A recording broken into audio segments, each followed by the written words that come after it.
الحمد لله رب العالمين، والصلاة والسلام على أطهر خلق الله أجمعين سيدنا محمد صلى الله عليه وسلم. طبتم وطاب لقاؤكم وتبوأتم من جنة الله منزلا. أكل لحم الحيوانات المفترسة في المنام. إذا رأى الشخص أنه يأكل لحم الحيوانات المفترسة في المنام علامة أن أحد سوف يمكر به في الحياة مكرا شديد، والله عز وجل أعلى وأعلم. إذا رأى الشخص أنه يأكل لحم الأسد في المنام علامة أنه سوف يأخذ رشوة من سلطان أو من صاحب سلطة في الواقع، والله عز وجل أعلى وأعلم.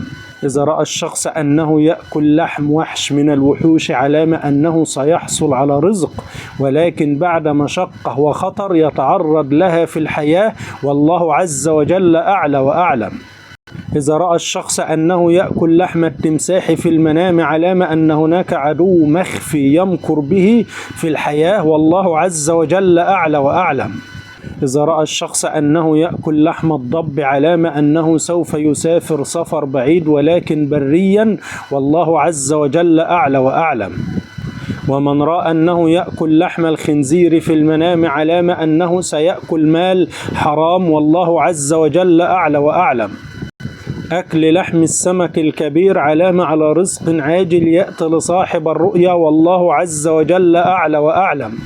من رأى أنه يأكل لحم الفرس في المنام علامة على زيادة في العزة والجاه في الواقع، والله عز وجل أعلى وأعلم. ومن رأى أنه يأكل لحم الحرباء في المنام علامة على النصب والاحتيال الذي يحدث له الأيام القادمة، والله سبحانه وتعالى أعلى وأعلم. إذا رأى الشخص أنه يأكل لحم الغزال المطبوخ علامة أنه سوف يتزوج من امرأة حسناء وجميلة في الواقع، والله عز وجل أعلى وأعلم. أما إذا رأى الشخص أنه يأكل مثلا لحم الدود أو الصراصير علامة على دناءة النفس عنده في الواقع، والله عز وجل أعلى وأعلم. إذا رأى الشخص أنه يأكل لحم الأفعى أو الثعبان إن كان مطبوخا علامة أنه سوف يحصل على أموال من عدو في الواقع، والله سبحانه وتعالى أعلى وأعلم.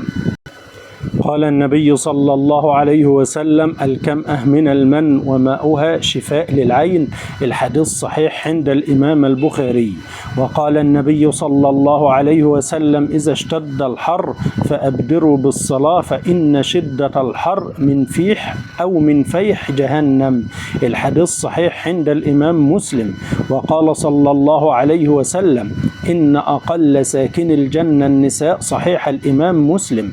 وقال الرسول صلى الله عليه وسلم: يدخل الجنة من أمتي 70,000 بغير حساب، هم الذين لا يسترقون ولا يتطيرون وعلى ربهم يتوكلون. صحيح الإمام البخاري. وقال صلى الله عليه وسلم: من قال سبحان الله وبحمده في اليوم 100 مرة حطت خطاياه وإن كانت مثل زبد البحر. صحيح الإمام البخاري.